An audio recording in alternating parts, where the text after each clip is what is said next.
Didn't even need to say anything. Hi, everyone. I'm Nathan Brodsky, and I'm the Director of Jewish Life at Six and I. Whether you're here with us in person or watching virtually from home, thank you for being with us and for your support of a nonprofit. For anyone who's here for the first time, Six and I is a center for arts, entertainment, ideas, and Jewish life. And by attending our programs, you help fuel our mission to inspire more meaningful and fulfilling lives. Across our wide-ranging programming, we celebrate the unexpected intersections between culture and spirituality, and in doing so, expand the sense of what's sacred, including reality TV. I'm the resident Survivor superfan on staff. Thank you. I've been watching since season 10 and have been glued to my screen since season 13, when Parvati Shallow first competed in the Cook Islands. So I couldn't be more excited to introduce and congratulate Parvati on the release of her new book, Nice Girls Don't Win: How I Burned It All Down to Claim My Power. Across multiple seasons on Survivor, Parvati became known for several things: for being the original Black Widow, for her headbands, and for her charm and understanding of human nature. With 40-plus seasons of Survivor and nearly 600 players, The Ringer included Parvati as one of 4 players on their Survivor Mount Rushmore for her influence on the show. Parvati was only 25 years old when she was plunged into fame and fortune after winning Survivor. But despite her success, her traumatic past and the harsh glare of the public eye sabotaged her self-confidence and eroded her self-trust. A series of painful life events sent Parvati on a path of healing that would reset the course of her life. In Nice Girls Don't Win, she shares how she transformed her most difficult moments into catalysts for empowerment, proving that on or off the show, Parvati is a survivor at her core. She's gone on to be a breakout star of the Traitors and Deal or No Deal Island, and will soon be featured on the upcoming Australian Survivor season. Parvati Shallow will be in conversation tonight with Stephen Thompson, a host, writer, and reviewer for NPR Music, and co-host of the Pop Culture Happy Hour podcast, which he co-created back in 2010. In Stephen's official NPR bio, he includes, quote, watching reality TV without shame as one of his hobbies. And tonight, this is a shame-free space. Thank you again for joining us. Please help me give a warm welcome to Parvati Shallow and Stephen Thompson.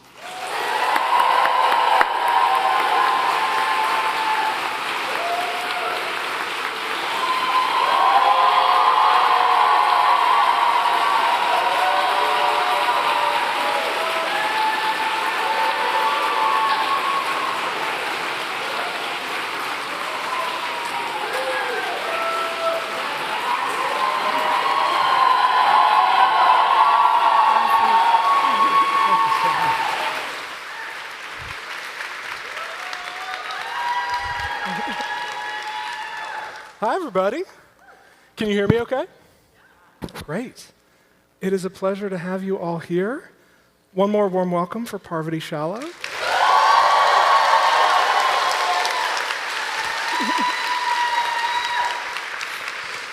Parvati and I have been backstage talking about Pokemon Go and...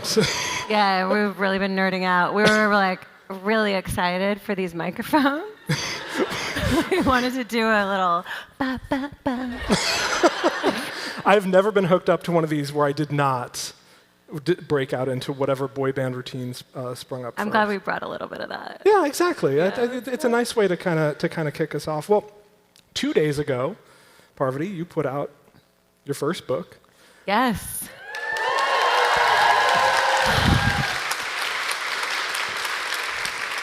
How many people in the room have, because it came out 2 days ago, it's okay if you haven't. How many people in the room have read this book cover to cover? I mean, I should raise my hand. So I saw 4. Well, I've been in New York City, and I did this drag show last night. Oh my gosh, yes. I was going to ask about that. It was so fun. And I dressed as Boston Rob for a moment. I gotta say, dressing as a guy is so easy. I had like these queens come in with their beautiful makeup and their hair, and then Jan brought me a pair of red basketball shorts, a black tank top, and a hat, and I was done. It was like 2 seconds. But those people there were like, I've already listened to your audio book, and I have this, now they brought the hardback to sign, and it just feels really exciting. Yeah, it is. And as more people read it, that's that much more fun. But I think for the benefit of people who have not had a chance to dig into the book, can you just give us a general, like, what is your elevator pitch for this book? Because it's not just a memoir, and it's certainly not necessarily just like a reality show strategy guide, but it encompasses a lot of these different things. What is it to you? Well, I did get some feedback from people who came back from season 50, and they said, I wish I would have read your book before I played. So it might be a strategy guide, too. I am a Virgo. Okay, so not only do I not know what that means, I'm constitutionally incapable of learning what that means. But what does that mean? Okay, well, they all cheered, so it's exciting. I am a life coach, and I'm really interested in personal development and wellness, and I love helping people become their best selves. And it's how I've lived my life. I just get very excited about growth in a really nerdy way, like how you like Pokemon, like how I am with growth and personal development. So as I was first writing this book, the proposal was much more of a how-to. Mm-hmm. It had a totally different title, and it was going to be like a how-to kind of rewire your nervous system to out of survival mode and into a place of peace, safety, and love, so you could create a life from there. As I was writing it, so much life happened to me. I got divorced and went and played Traitors and started a completely new life, came out as queer, like a lot of... Queerness! Okay. Yeah. Thank you. It's a big day for me. And I realized as I was grieving too the loss of my brother, the books that were most helpful for me were memoirs. It was people's personal stories. And I was like, I think my book would be more beneficial for readers if it's just story. Mm-hmm. And I wove in a bunch of also, because I can't help myself because I'm a Virgo, I wove in so much like nervous system information. Mm-hmm. And I wove in a lot of... I used resources. I put a resource list at the back of the book because you know we have to do that. From the books that I was reading that were supporting me in my healing. So this really is a how to transform your life from a place, like starting from a place of feeling stuck or a little bit off track to get back to a place of centered inside yourself. That's where your true power lies. That's why I had to burn it all down, because the structures I was trying to fit myself in were too narrow, and it didn't work for me. So I think society is a little askew these days. I don't know if you have noticed that. But that's the whole point of the book. It's just, if something feels too tight, too restrictive, burn it down. And you can always start over. No matter how old you are, no matter where you are in your life, no matter how much money you have, you can always start over. I think that's important. Nice. So reading the book, my like only real complaint about it was that I didn't feel like the title matched it. Because the title sort of implies like nice girls don't win, like you have to be a dick.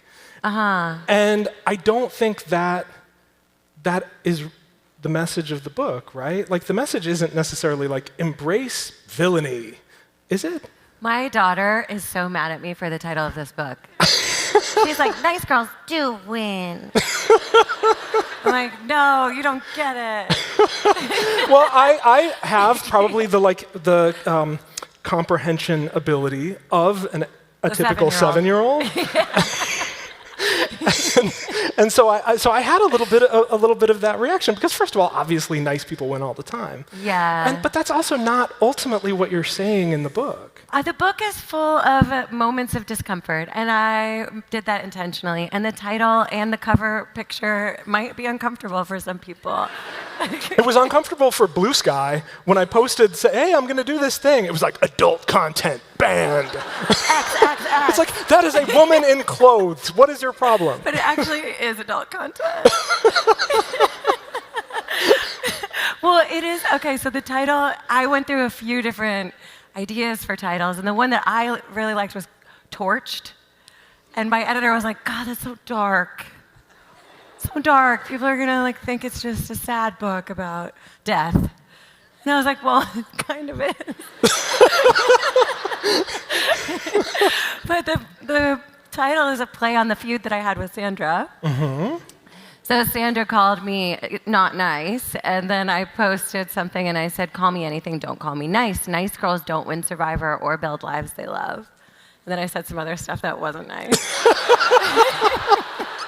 That we shall not say. We'll leave that buried in the past.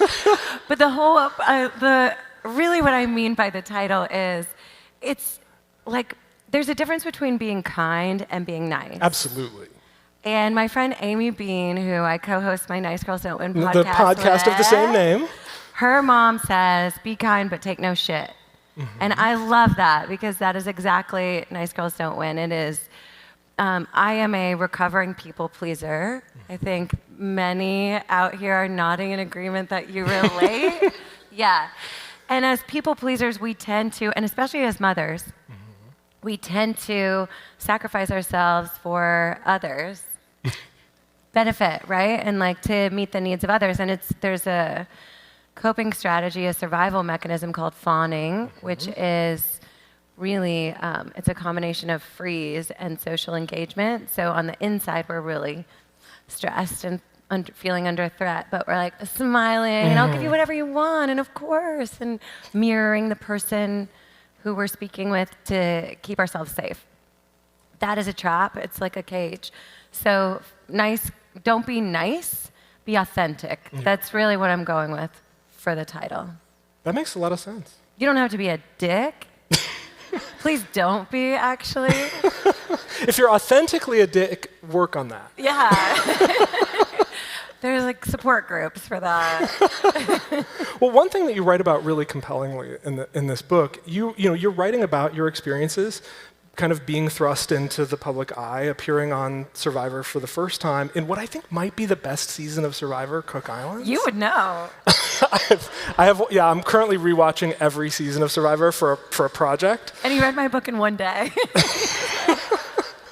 and so you write about the experience of being on Survivor and kind of what that was like, and realizing how many parallels from your own life and how many events in your own life were able to inform your experiences in this competition. And you describe the experience of growing up in what could be very simplistically described as a cult. We call it a high control spiritual community. Sorry. I'm about as qualified to use that terminology as I am to talk about astrology. But can you talk a little bit about how? So first of all, can you kind of sum up the experience of what it was like growing up in this world? Because it was a very controlling environment. Not only was your behavior controlled, but your emotions were controlled. Everything. But it's wild because Survivor is a bubble. Mm-hmm. It's a special world, and there was more Survivor content in the book that is no longer in the book for certain reasons. But I talked about it and paralleled it because Survivor is this very special world. It's this bubble that exists outside of normal life, but it has a lot of the features that we experience in normal life. The commune was very similar to Survivor in that it was a bubble. It's in Florida. It's still there, Vero Beach, Florida. Where Kate Chastain lives, actually. We're we're born in the same hospital. Crazy. Wow. But she doesn't run a commune. She does not run a commune. No, she would never. She's way too busy having fun with her life. She's great. Yeah, but it was very kind of barefoot in the woods, sort of like marshy. I learned how to swim in a pond. That's the opening. That's the prologue of the book. And there was one very charismatic figurehead, similar to Survivor. Yeah, and we would have these fire ceremonies at night that the guru promised devotees spiritual protection. And if they pledged their allegiance to her and gave her their money and their sometimes children and their authority over their lives, then she would protect them and clear away any of their bad karma, so take away their misdeeds. No one was allowed to have a sense of self on this commune. Everything was all about selflessness. You give to the guru is God. You listen to whatever the guru says. She was arranging marriages. She named you. She named me. She named my cats. Couldn't even name my own cat. His name was Shiva. I'm not kidding. It's crazy. I mean, come on. Yeah. So I think what happened was the blueprint for me was really laid down. I mean, I've learned this now, writing a book and doing all the therapy that I've done to kind of break out of that thought conditioning. Is the tracks are laid down in childhood. Whatever experiences we have from 0 to 7, sort of 0 to 9, is our blueprint for how life works, how relationships work, how love works, what the world's like. And for me, it was the commune. So when we left and there was no communication about like, okay, here's what just happened and we left this place because it was scary. It was like, your childhood was great, moving on. Oh. And I was like, yeah, totally. And then we had to assimilate to a completely different culture. Thank God I met Whitney Houston and Mariah Carey. What would I have done? What would any of us have done? Paula Abdul. Yeah, because we have that kind of music on the commune, I'll tell you that. And Survivor was, okay, so the psychological aspects of this commune where it looked really beautiful on the outside, and underneath the surface was this layer of control, manipulation, deceit, abuse, and a lot of restriction. And so Survivor, I think, was just we were magnets for each other. I think that happens in our lives. We become magnets from our childhood. And this is sort of, I loved writing the book because I felt like I was doing a puzzle, which I'm not great at on Survivor. But I was like, I could do this. It took me 3 years to do the puzzle, but I got it done. But it was cool because your adult life will give you clues to what your childhood was like in actuality. But we have this mercy filter. Absolutely. That blocks away some of the pain from our childhood. So to like kind of dig into that stuff is really intense of a process. I wouldn't wish it on anyone to write a book about it. Well, you had to like interview your parents I did. and ask them for clarity that you weren't given up to that point. Yeah. Well, because they broke us out of prison essentially and moved us to start a new life. I equate it sort of to refugees. Like they had no family in the place that we moved. We moved to Georgia. They had no money, no community. And they just left this very intense, kind of very unhealthy situation with 2 little kids and had to bootstrap their way. And so my sister and we just learned how to survive. Yeah. How did you deploy the lessons that you learned on the commune and leaving the commune? How did you apply that to Survivor? Well, I didn't really know that I was doing it. Right. But I was just set up. I felt so comfortable in that environment. Just walking around barefoot, hanging out with Nate. Loved it. Adam, Candace, Jonathan, up to a point. Jonathan was one of my favorite players. I loved Jonathan. People love Jonathan, and I think it's because he's authentic. Mm-hmm. And he doesn't mince his words. He goes directly for the heart of the conflict. We love people that do that on these shows. Absolutely. One thing that I definitely felt, and because I've been on this much smaller and less impactful journey of revisiting all the old seasons of Survivor, streaming them on Paramount Plus, watching them Little plug. Why am I plugging Paramount Plus? I don't work for Viacom. You might have to look. For those who are interested. But going back and watching those old seasons, one thing that's really striking is this is recent history in the grand scheme of America and the world and humanity. Sure. But it is a vastly different show when you played it. Yeah. And among other things, it is unbelievably sexist. It is a really, like the presentation of people is deeply, deeply sexist. And like watching, I remember like watching them, the way they were editing Jerry Manthe on an early season. And she's literally just like talking on the beach with somebody, and then like they show her face, and then they cut to a snake slithering through the... That's why I wore my snake cuff. I'm very proud. And like the season after Heroes versus Villains, where you are, in an alliance called the Black Widow Brigade, they just, at one point, Jeff just refers to Brenda as the Black Widow. And it's just like all women who are playing this game strategically are now the Black Widow. Yeah. Like, I guess like one question I had, and obviously like, CBS is going to let you talk about some things and not others. Like, how much does your relation... I saw that on the live stream. How much,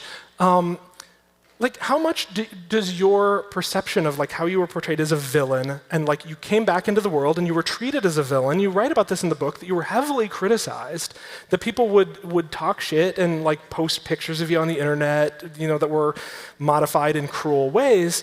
Like, how much of that do you blame on the show? Oh. I blame a lot of it on the show, by the way. Great, let's start a petition.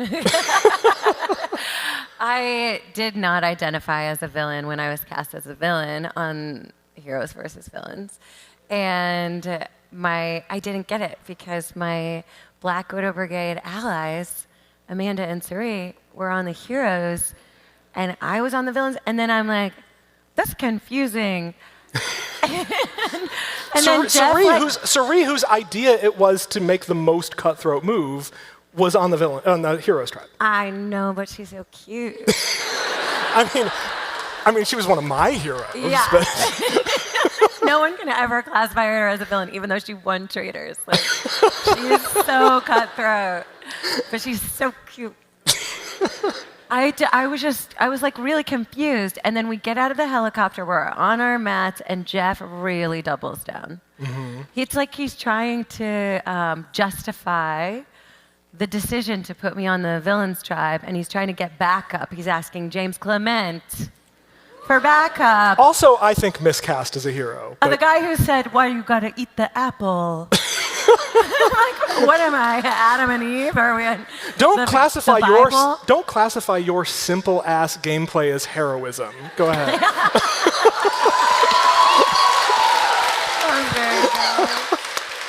That's the pull quote for the night. I love that. Well, then I also looked around and I said, well, the only other woman winner is on the villains tribe, Sandra. And then there's a bunch of heroes. Also not really a villain. Go ahead. Exactly. So I'm like, well, what does that say about women winners? Like women who win and are powerful and show strength. Like we're bad. We're bad guys. So that registered. And then as I was playing, I was like, oh, it's actually pretty rad to be a villain. I was very grateful I didn't get hosed and put on the heroes tribe. That would have actually sucked.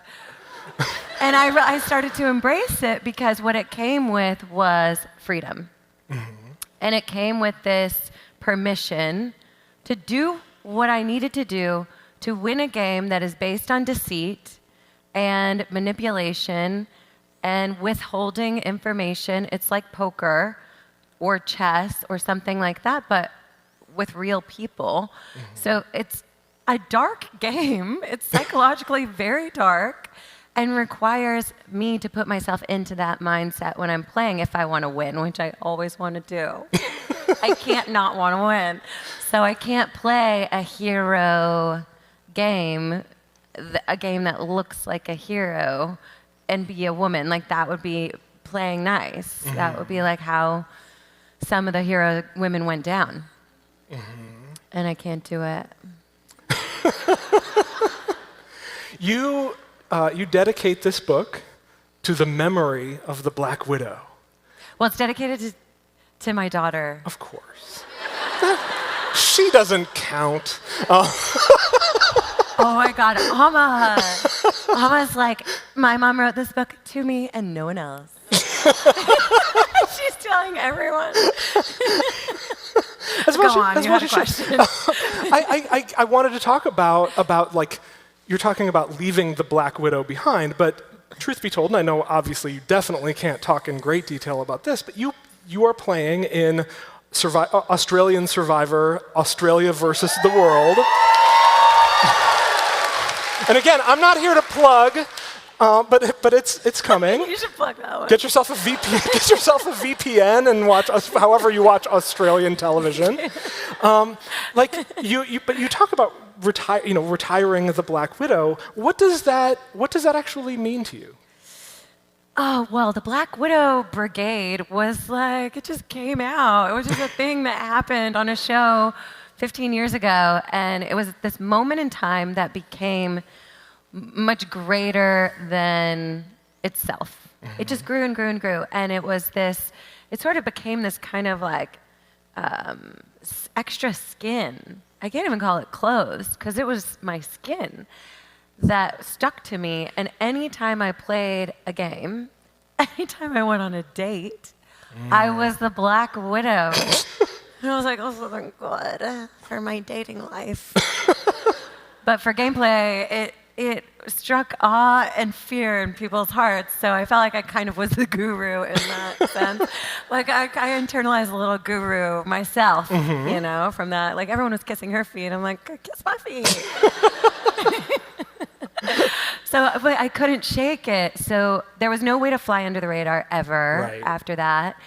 And now I think what's occurred in writing this book is I've reflected on so much. I've sat down and dug into the deepest, most painful parts of my life in service to my younger self and also in service to readers so that people can feel like seen and loved in their darkest hour.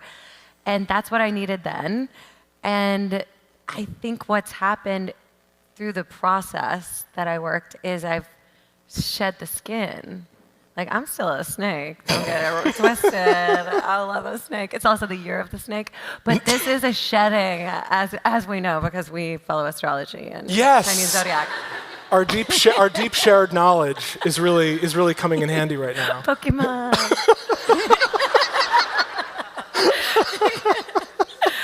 But yeah, I just feel like I've like shed her, and it is a skin. So I'm like, I've hung her up in the closet, and that's why I set her free at the end of the book. It's in memoriam to the Black Widow, because it is an archetype. It's a power. And if you want to pick it up and put it on and go out into those streets and get yourself a new job or a new man or whatever you want, you should do that. You should pick her up and put her on because she's very powerful. But I'm complete with that experience, and now I'm stepping into something very different. Well, one thing that you're doing right now is you're life coaching. Yeah. You work as a... One of my clients is here. Oh. I can't say for confidential reasons. Of course. But is that? I mean, I'm assuming that's a component of some of the advice that you're giving in your work. Yes, becoming a life coach completely changed my life. Like getting pregnant and having my daughter and becoming a life coach, because I was like so present with people and their pain and their stories and their challenges that it got me out of my own way. And that's what I recommend to anyone who's feeling kind of stuck or depressed. If you can get into someone else's story and help someone else, volunteer, whatever, just connect with other people and support them, it will change your life. Like you'll be fine, actually. You'll just be fine. Yeah. You should do that. And that's where I got to throw in, while I'm plugging relentlessly, that's where I got to plug group therapy. Because like being around other people's problems is a prism through which you can view your own and maybe get more clarity. That's why I was so grateful. And I led a bunch of groups during COVID. I led a bunch of online like Zoom groups during COVID. That was really cool. And a lot of my clients and people that were in those groups, I'm still in touch with. And they still hang out with each other. Nice. And it's like, it's because you're all working on a shared goal. And you're coming together and you're dealing with like a shared problem. And I met this woman on the beach during COVID, and she put a word to what I had been struggling with as a new mom. When I had my baby, I was a raging psychopath. Like, I felt like I had a saber-toothed tiger inside of me, like clawing out. Like anytime she cried, I was like, oh, I gotta get her. Oh, she's gonna die. And everyone's like, she's fine. And I was like, no. And I had postpartum anxiety, but I didn't know that was a thing because everyone only talks about postpartum depression, which I very much did not have. So when she told me that, I was like, it was like this dome opened up above my head and I could see like the sky for the first time because she put a word to something that I had been struggling with that was just impossible to understand. And that is something that I think those groups are really helpful for. Well, and just Al-Anon, my God. Well, and one thing that you say in the book that is really, really true is just, or maybe it was an interview that I've read a bunch of interviews too, where you sort of say that like just having a diagnosis is a really, really, really powerful thing because a diagnosis gives you a roadmap. Yeah. In ways that just like all the therapy in the world aren't necessarily going to give you if you don't get the feedback that like this is what you're dealing with. Yeah, I agree. It's just too broad. Yeah. One thing that you talk about in this book, you talk about your marriage and about divorce, and I guess just I'm not going to like do a poll of the room or anything, but the odds. That's your call. But the odds are decent that somebody in this room is going through a breakup right now or experiencing divorce or something like that. Raise your hands. We got one. What is like what is the first and biggest piece of advice that you give somebody, whether it's a coaching client or a friend? What is the first piece of advice that you give to somebody who's experiencing a major breakup, that style of upheaval in their lives? Yeah. Well, first of all, read the book. Buy it for your friends. Nice Girls Don't Win. Nice Girls Don't Win. This is your roadmap to divorce. Out now on Dial Press. I'll sign it. One of the greatest gifts and lessons that I've gotten from my divorce and from losing my brother is that grief is really a good thing. Mm-hmm. Like, it just deepens a person's capacity for presence and for love.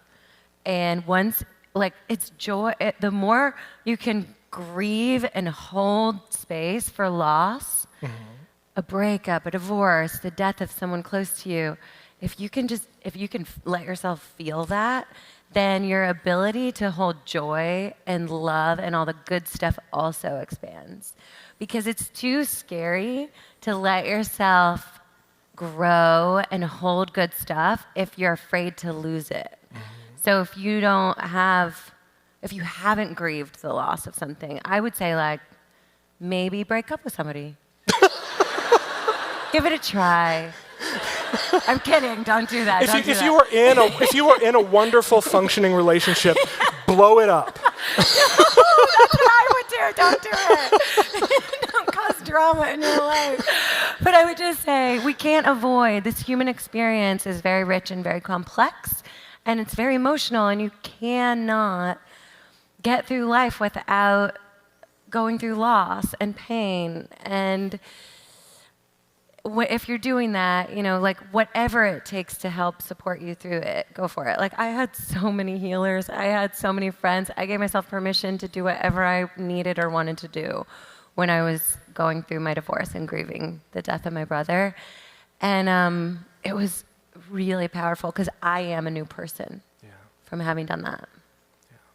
One thing that you write about in the book is, the experience of just how jarring it was to come out of like not only filming Survivor, but then having it air on TV and a lot of that public response, which we kind of alluded to a little bit earlier. But one thing I really wanted to kind of focus on a little bit is something that you write about in the book is about the experience of being slut-shamed and the experience of people like writing really mean garbage about you on the internet based on like flirtation as a strategy.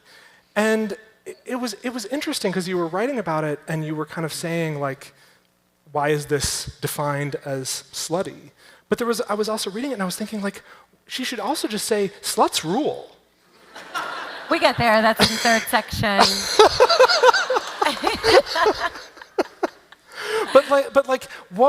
And obviously Survivor has evolved in the way that it's presenting those things. It doesn't necessarily I want a t-shirt that says let's roll.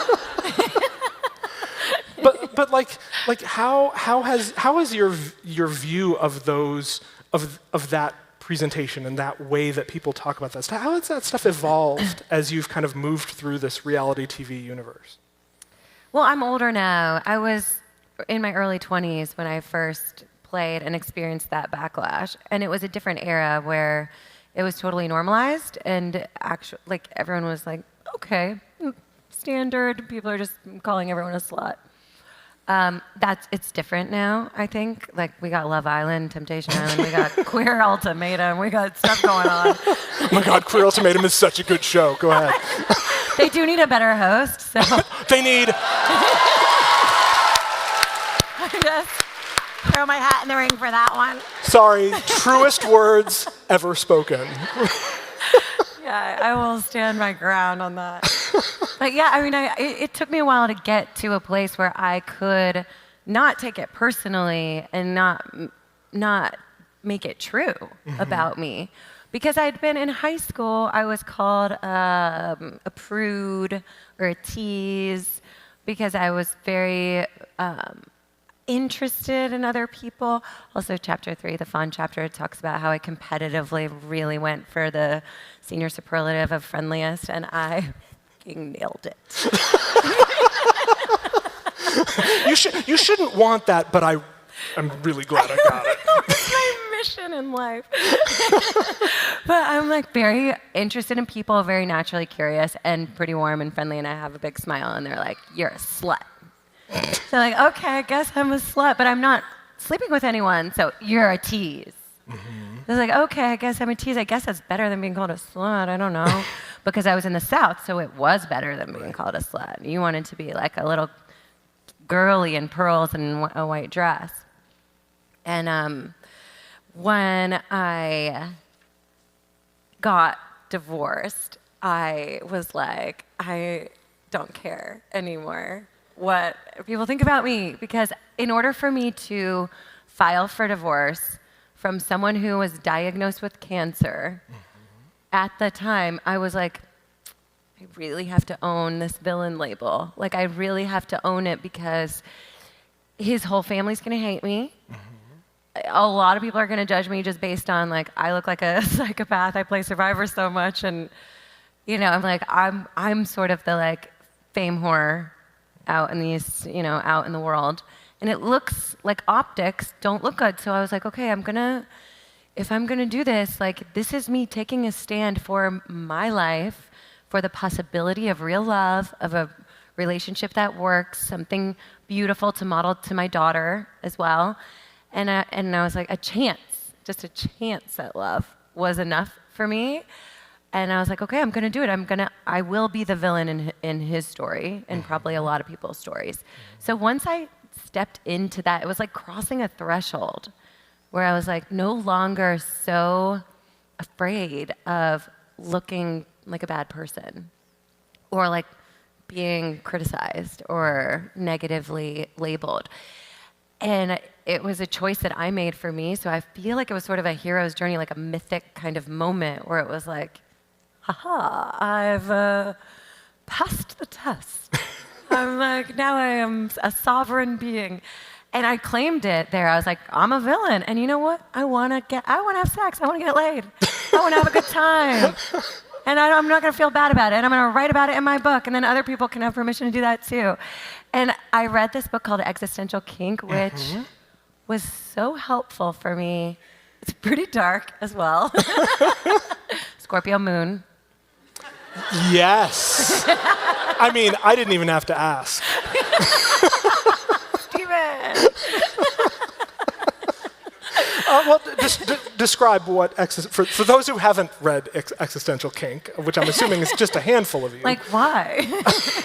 I know, you're busy. You're reading something else. What is the book?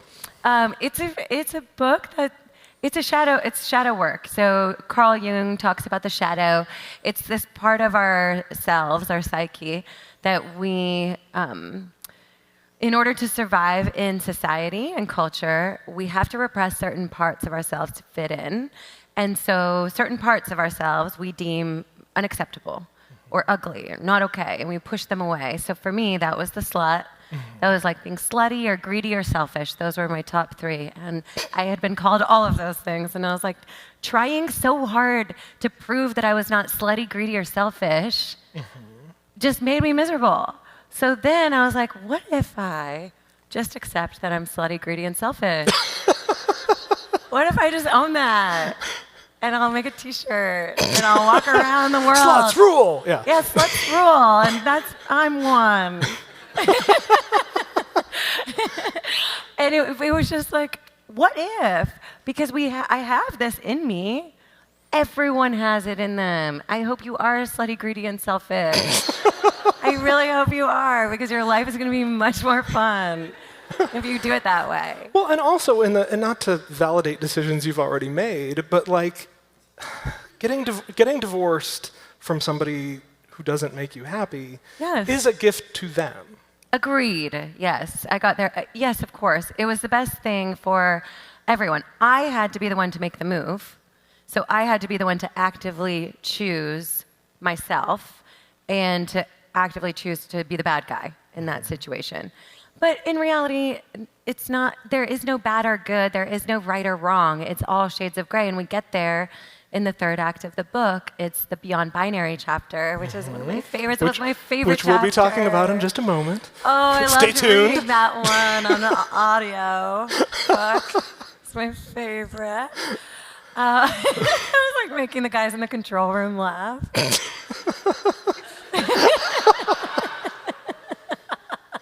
Well, yes, that's sort of the smuttiest chapter. Yeah. It's also. Wait, is it smutty? There's a lot of chapters that talk about. Oh, maybe so. I didn't sit there with a notebook ranking the chapters in order of smuttiness. You do it for Survivor, we're not for the book. Like, okay, chapter 7, best chapter ranked. But like one thing that seems like it pulled you out of some bad patterns and put you on a path toward being your authentic self was coming out as queer. And if you could talk just like a little bit about that process, like what made you know and how has it changed? I told Matt this story on the Pride Has Spoken. I love this story so much. Well, I had been dating May for a while, and we were like living together. And I had a PR form from the Traitors, because NBC and Peacock, plug. I just fell down on the job. What am I even doing here? We love them. We love NBC and Peacock.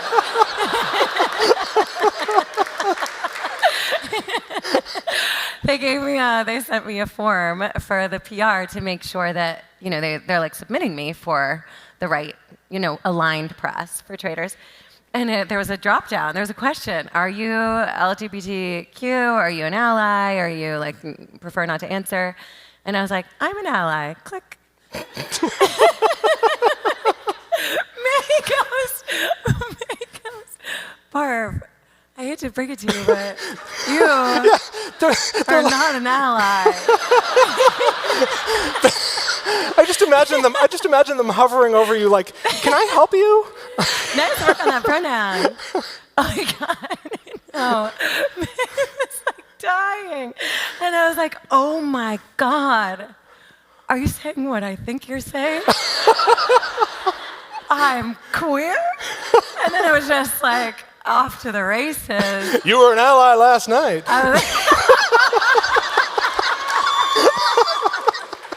I'm going to cry. That's so good. Yeah, so I found out I was queer from a drop-down menu. The physical evidence not so helpful. No, I was like, I'm an ally.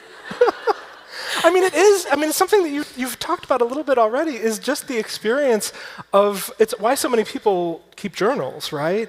Like sometimes, like writing about your experiences or answering questions about your experiences, like crystallizes things about yourself that you don't even know. Yeah, truth. I mean, truly, being with May broke my brain though, because I'd only ever been with men before, and I have really embodied woman. Like, I get it. I know how to do it. It's very natural for me. You know how to woman. I know how to woman. I am good at woman. But then I was with May and I was like, oh, what's happening? And then I didn't have to be a woman. I could be anything I wanted. And like the role plays, it was just so wild and fun. That's written about in the book for those who are thinking about reading it. Yeah, you'll get there. But it dissolved these very firmly established modes of operating for me. Like I was dating men after my divorce, and I was like, oh, come and pick me up on the date, and you open the door, you pay for the thing, you do I laugh at your dumb jokes, and was like, oh. But it's just so natural. So when I started dating me, I was like, oh my God, there's no power play happening here. And I'd only ever had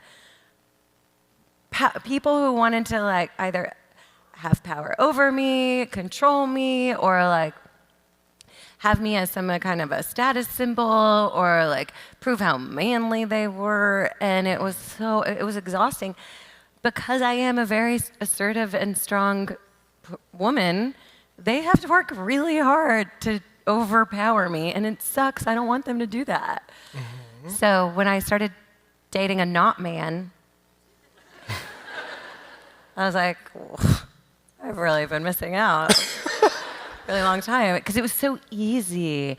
I didn't have to work to like break down my old ways of being. It just happened really naturally and gracefully, and it felt like a blessing. Yeah. Well, and the way that they're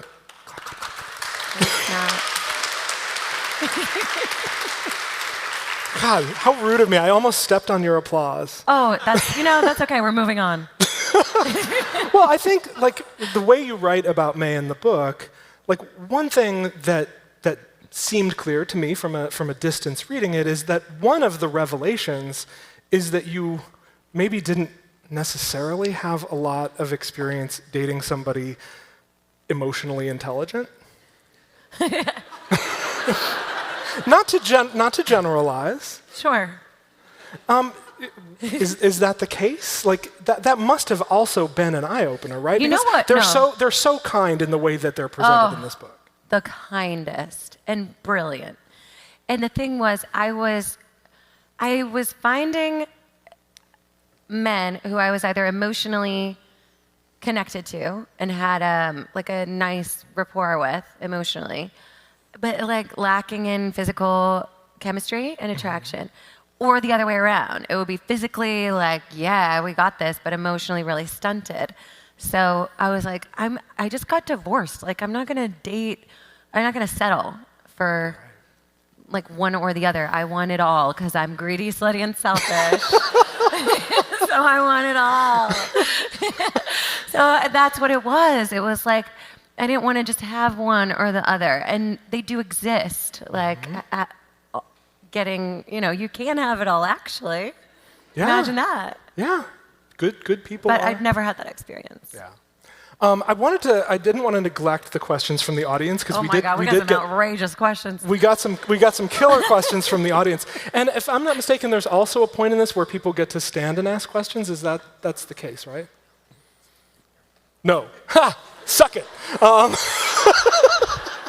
Well, then we can start. Well, before I get to the audience questions, something I like to ask in any given interview with anybody is like, what are you watching? What are you reading? What are you listening to? Give people some recommendations, movies, TV shows, music that you love and that makes you feel whole. I don't know if people want to watch the shows that I'm watching. I watch dark TV. I watch The Handmaid's Tale. Oh, wow. Okay, maybe you do want to watch it. Okay, it is great. It's so disturbing. And then I watched Dying for Sex. I was going to recommend it if you didn't say it. Okay. Oh, God, we got there. I'm sorry, it's like the best TV show in years. That's our first hit. That's our first direct hit, you and I. We've been patiently tolerating each other for 45 minutes. Oh, God, wrap it up. But it honestly, that show felt a little bit like a companion piece to the book, which is a high compliment to the book. Thank you. Because it is seriously like probably my favorite TV show since The Good Place. Like it is such a great show, but it is hitting a lot of dark themes. I mean, including cancer, and including kink, including kind of embracing different parts of yourself that you haven't had a chance to explore in your life. Right. I feel like that's who I am. I feel like I'm like the Mother Teresa of kink right now. Go for it. or like a gentle host waving people through the velvet curtain, through the leather curtain. Bless you. Here's your dildo. Carry on. I know there's a 1-year-old in the crowd, so we gotta dial it back, Stephen.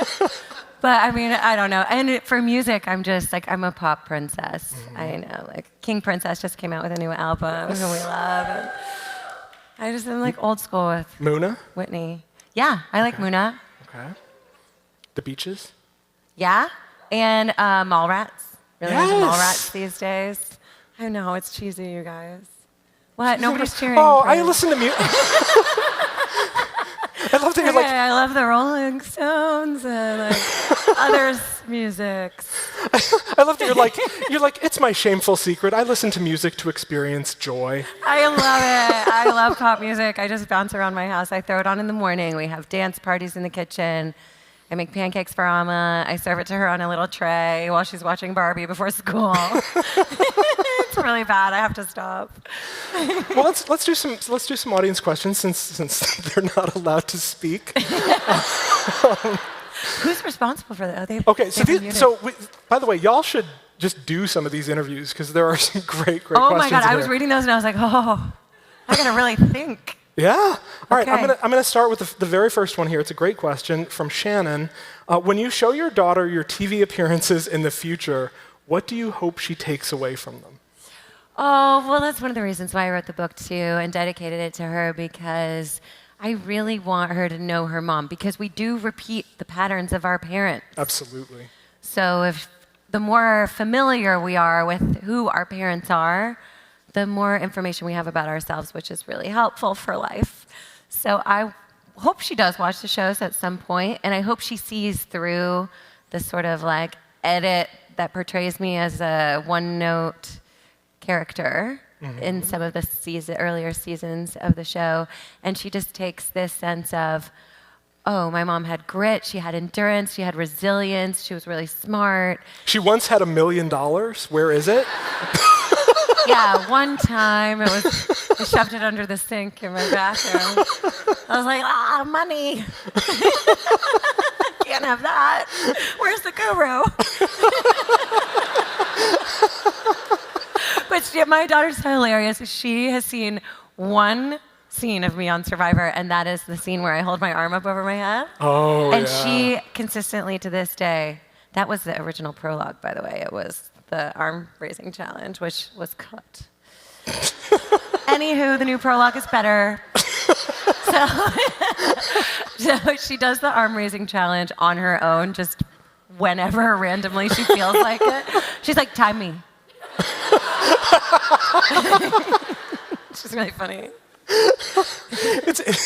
Every kid is just looking for an opportunity to best their parents. Yes, she does that all the time. She's like, she came to my friends and family book party in LA. She was there, and she's like, "Are you going to call me up on stage, or should I just be standing there?" And I was like, "Yeah, I guess I'll call you up." And then she was standing there. She had the mic in her hand, and she said some stuff. And afterwards, we're driving home in a Waymo, which was our first experience of a driverless car. She really wanted to do it, so I was like, "Okay, I'll download the app for you." Because I'm a good mom. Driving a Waymo. And she's like, "So, I was really brave tonight." I was like, "You were. I'm so proud of you." And she's like, "I'm braver than you." I was like, "I can't with you. I can't." She's probably going to be a handful. She is already, yeah. I'm really nervous. So Hannah asks, by now most people understand that how a reality show chooses to edit and manipulate footage can have a big impact on how cast members are viewed. Did you notice any differences in how you were portrayed by Survivor, Deal or No Deal Island, and the Traitors? Yes. I love this question. Very much. Yeah, I was the Black Widow on Survivor, the woman who devoured the men and used her sex appeal to slit their throats. I mean, in the Traitors, you were literally referred to as the mistress of murder. Which may be my favorite moment in the history of that show. God for John Burkle. I was like, "Who are you?" Do you know that I saw him on the plane on the way to Scotland? So we're on our connecting flight after I'd landed in Heathrow. Now we're on this little teeny connecting flight. Me, Trishelle, obviously I recognize her. Right. And then this old Parliament guy. He's sitting in my seat. And I was like, "Oh, I think that's my seat. I don't think he's on the show." He's not as famous as I am. I have no idea who this guy is. He's like, "Oh, I'm so sorry. Oh, how soft of me." And he like gets up and mumbles about and goes into a different seat.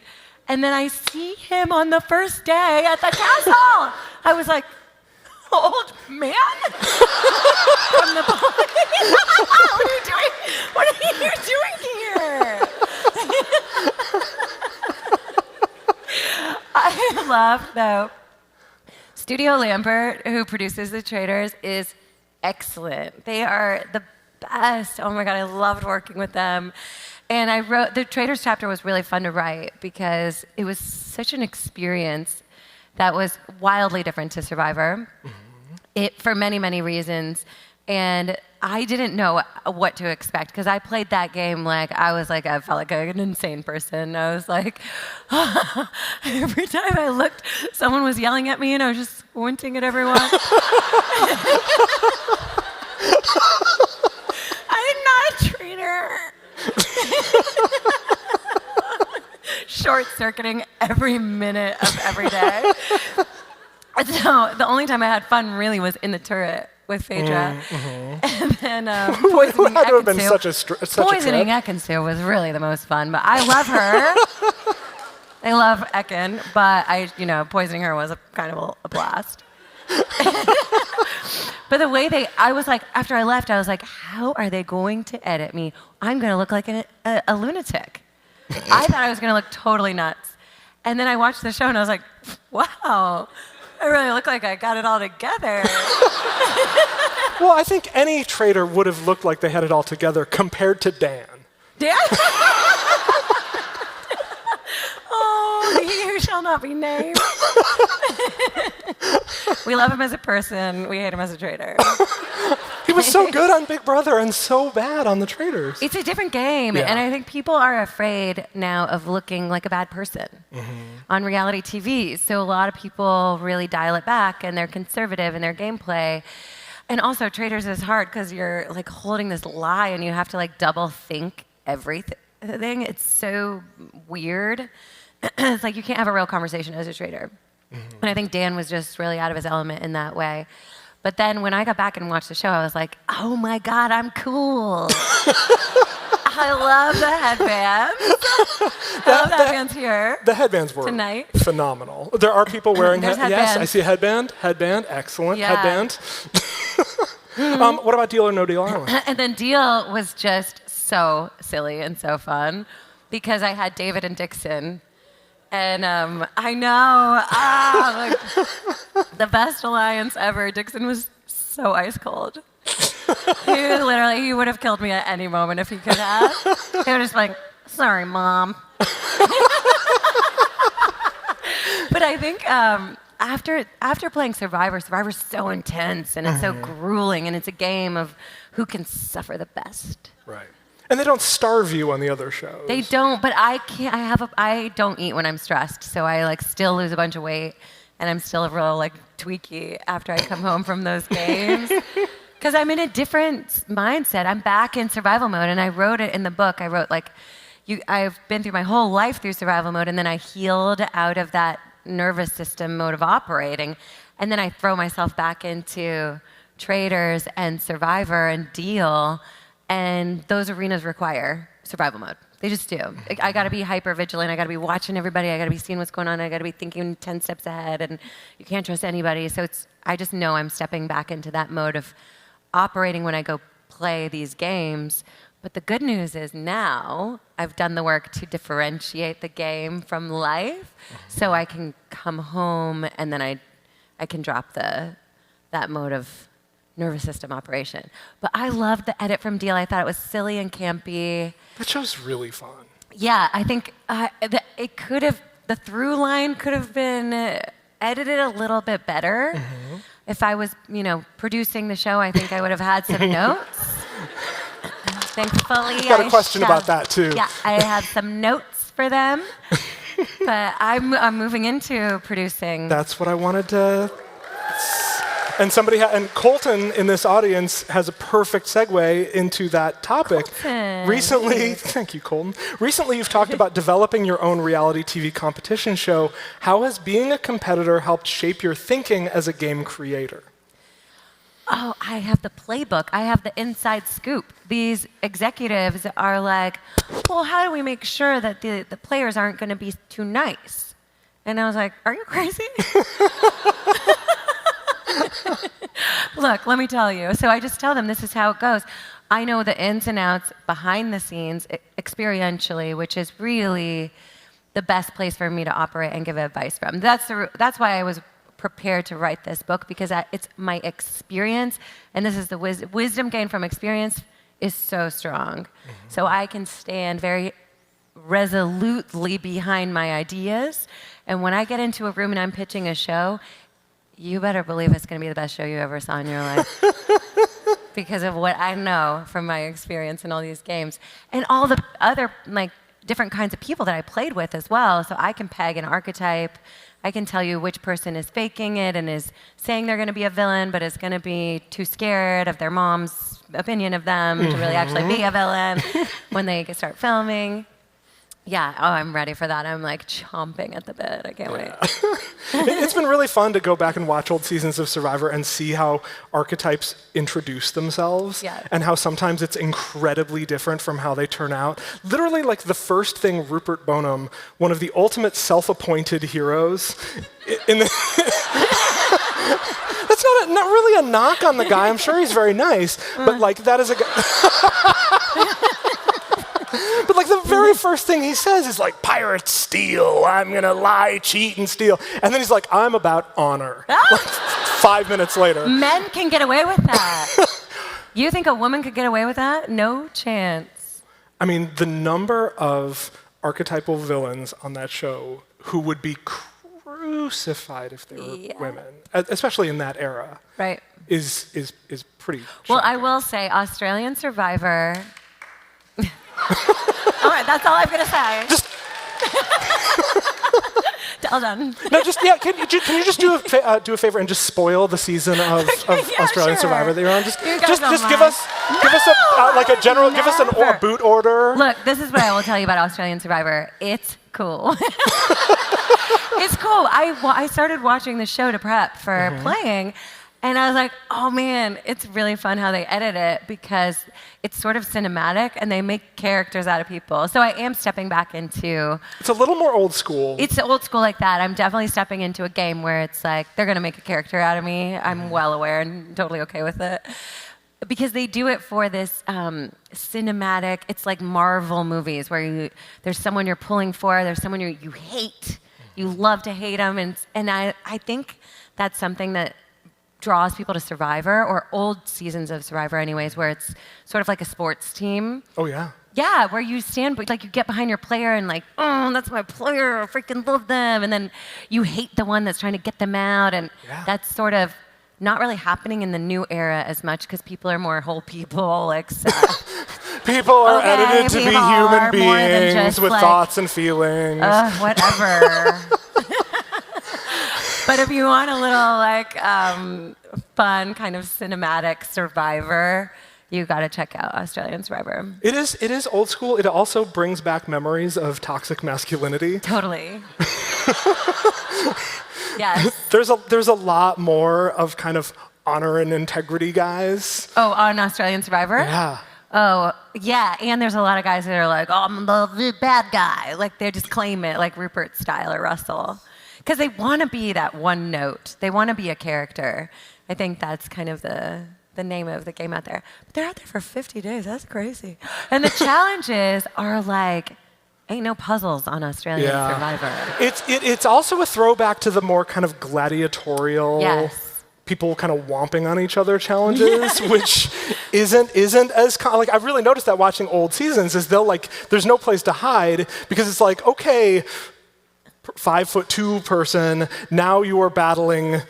Yeah, like it's like a WrestleMania, and they ain't blurring any butts either. Yeah. They're like someone's ass on someone's face in the middle of a platform. Wow. We're now kind of past our hour, and I know people, people are going to have a chance to take pictures with you and stuff. But I did want to ask one more question. It comes from Sage. Where do you see, and obviously we've hinted at this, where do you see your next 10 years going? Are there other reality shows that you would love to be on or host or executive produce? Perhaps for Peacock, about whom you've spoken very positively. Oh my God, Peacock, we love. You know what I love? All reality TV production companies. Mostly Studio Lambert and Peacock. No, Endemol was amazing too from Deal. I love them too. Okay, wait, what was the question? Oh yeah. I'm like so just thinking about Peacock now. I have developed a show, my own concept, me and Amy, your podcast, Nice Girls Don't Win podcast co-host. And I have, the name of the show alone is Killer. I can't say it. Someone will steal it. I can't say it because we're actively pitching right now. So when that gets picked up, get ready because it's going to be something you've never seen before. But it's a reality competition show / horror. / horror. Scorpio moon, Virgo. Wow. Show. Executive produced by the Mistress of Murder. Mistress of Murder, no one is safe. And I am also executive producing another show with Endemol, who does Deal or No Deal. Mm-hmm.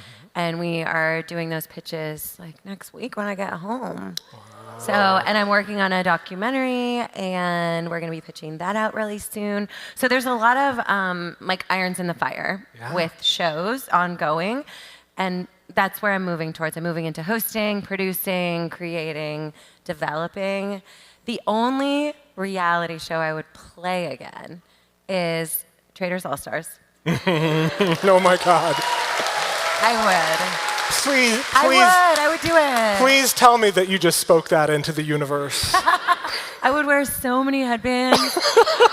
I'd be walking down the hallway to the round table, headband just falling off everywhere. You should just like peel one off and it's just another headband. Layers. Dancing with the Stars I would do. Mm-hmm. I would do Drag Race. I have this idea.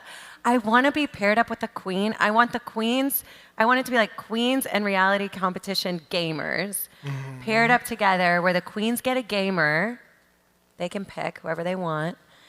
Out This of is such a good idea. right? And then they have to like teach us drag. And it's like whoever's the best. It's like RuPaul's Drag Race crossed with Dancing with the Stars. That's what I want. I want that. You just blew my mind. Right? Come on, Peacock. Actually, I think that's Paramount Plus Drag Race. I think, yeah. Well, we're just going to have to make nice with CBS, I guess. Oh, CBS and I are fine. We're fine. Parvati Shallow, thank you so much for doing this.